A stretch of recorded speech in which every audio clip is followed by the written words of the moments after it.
We now join Rashida Lucas and T.P. Lucas as Judge Lynn hears their case.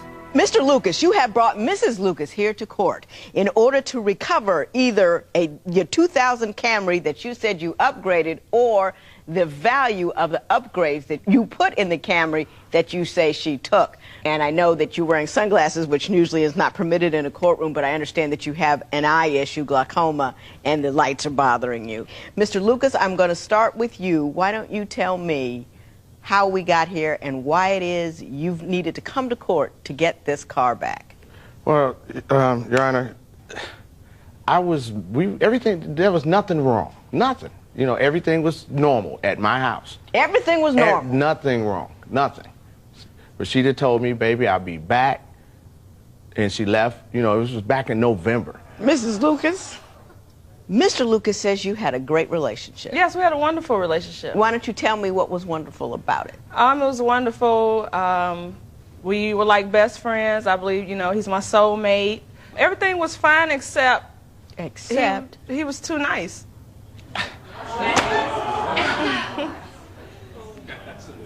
It's too nice. I mean, how does one be too nice to one's wife? He was too nice, like, it was scary nice. You know, it was like, you know the people that's it was like stalkerish nice, like you too nice, it's too good. Give me an example, because I cannot conceive of the world that you have structured for me here. Right, I mean, you know, too nice, like he would say, I love you, and it was like, I was like, okay, I was waiting for the punch, when you gonna kick me? It's scary. Some people just, you know, you could be nice, but Mrs. you could be Lucas, too nice. You're gonna have to do better than that. He told you he loved you, and this was a problem. You put up your hands like, when is the punch gonna come? You've been married for 5 years. Has he punched you yet? No. No, he's a wonderful man. He doesn't punch you. He's a wonderful man. Yes, I'm just not used to So that. the I love you is too much for you. It's not too much, but you don't have to tell me like twice a week.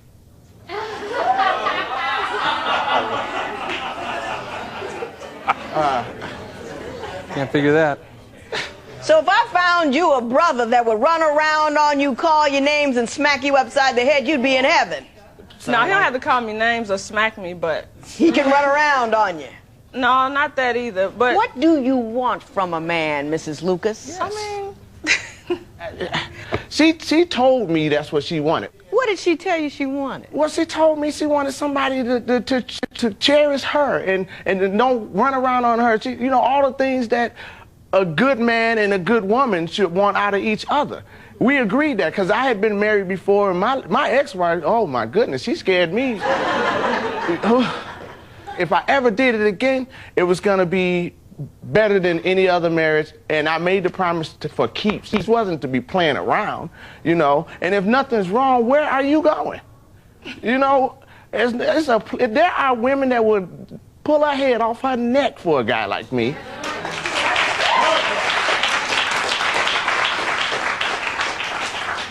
I'm gonna ask you one more time. He made me gain weight. Okay, how did he make you gain weight? Cause, I mean, now the man can cook, brother can throw down.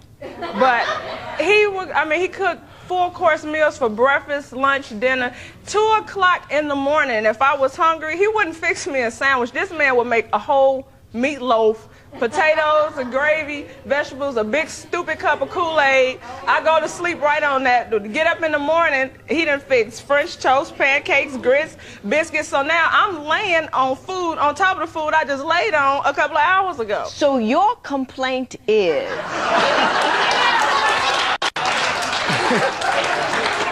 that this man cooked too often and too well, and he made me gain weight. Mrs. Lucas, have you lost your mind? No.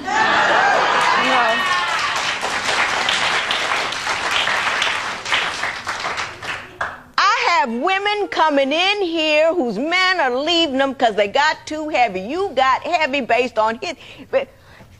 They won't cook, they won't clean, they won't pick up the house, they're controlling, they're unkind. You have got a guy who cooks for you. You have got a guy who doesn't care what size you are. You have got a guy who, who tells you that he loves you without being prompted or looking for sex, and you're telling me that you want to leave him because he treats a good black woman, which we're going to have to qualify, like good black women, a queen ought to be treated. And what you're doing is taking I am a self-centered individual, and I don't appreciate what a man has brought to my table, so I'm going to make up some stupid reason to say what it is. It's stupid.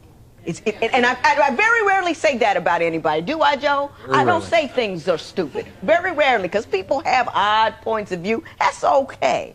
But that's stupid. You need to grow up, Mrs. Lucas.